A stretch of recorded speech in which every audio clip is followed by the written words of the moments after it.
কিছুদিন আগেও ডিম ভর্তা আমার কাছে এত বেশি পছন্দের ছিল না, বরং অপছন্দেরই ছিল। কারণ ডিম ভর্তা এভাবে ভেঙে মাখানো হলে আমার কাছে ওটা ভীষণ মেসি লাগতো, আর কেমন যেন একটা গা ঘিনঘিন করতো আর কি, ভালো লাগতো না।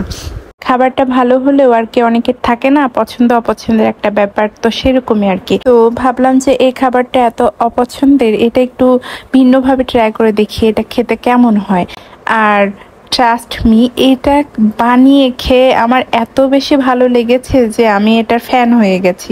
যদিও এটা খুবই নর্মাল একটা রেসিপি, কম বেশি সবাই জানেন, কিন্তু এই নর্মাল রেসিপিটাই যদি একটু হেরফের করা যায় এটা টেস্ট বহু গুণ বেড়ে যায়। তো সেই ভাবনা থেকে ভাবলাম যে আপনাদের সাথেও শেয়ার করা যাক। দুপুরে অনেক তরকারি ছিল, কিন্তু একটা তরকারি দিয়েও খেতে ভালো লাগছিল না, এই কারণে ভাবলাম যে আজকে আমার রেসিপিটা ট্রাই করা যাক আর আপনাদের সাথেও শেয়ার করি। দুটো ডিম প্রথমে সেদ্ধ করে নিয়েছি, আর আমি কিন্তু এখানে দুটো হাঁসের ডিম সেদ্ধ করে নিয়েছি। আমার কাছে মনে হয় যে অন্যান্য ডিমের থেকে হাঁসের ডিমটা যদি আপনি ভর্তা করে খান এভাবে, এটা অনেক বেশি টেস্টি হয়। অন্যান্য ডিমগুলোও ভালো লাগে, তবে এটা বেশি টেস্টি হয়। আমি জানি অনেকে এভাবে ভর্তা করেন, আর এটা খুবই সহজ একটা রেসিপি, এটা নতুন করে শেখাবার কিছু নাই।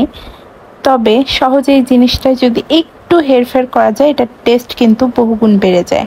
ডিমটা সেদ্ধ করে নিয়েছি, এবার 3 থেকে 4টার মতো শুকনা মরিচ ভেজে নিয়েছি, আর সাথে কিছু পেঁয়াজ কুচি এবং ফালি করে রাখা কাঁচামরিচও ভেজে নিয়েছি। তবে এখানে একটা কথা আপনাদেরকে বলছি, সেটা হচ্ছে যে পেঁয়াজটা যখন আমি কেটে নিয়েছিলাম তখন একটু মোটা মোটা করে কেটেছিলাম, আর এটা বেরেস্তার মতো ভাজিনি, কেবলমাত্র নরম করে নিয়েছি। আর এখানেই আসলে স্বাদটা লুকিয়ে আছে।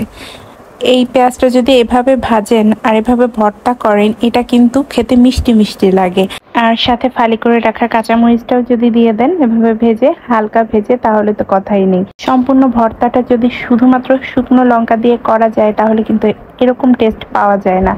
সাথে কাঁচামরিচও দিতে হবে, এতে করে টেস্টটা অনেক বেশি ভালো আসে। চাইলে এর সাথে ধনিয়া পাতাও যোগ করতে পারেন।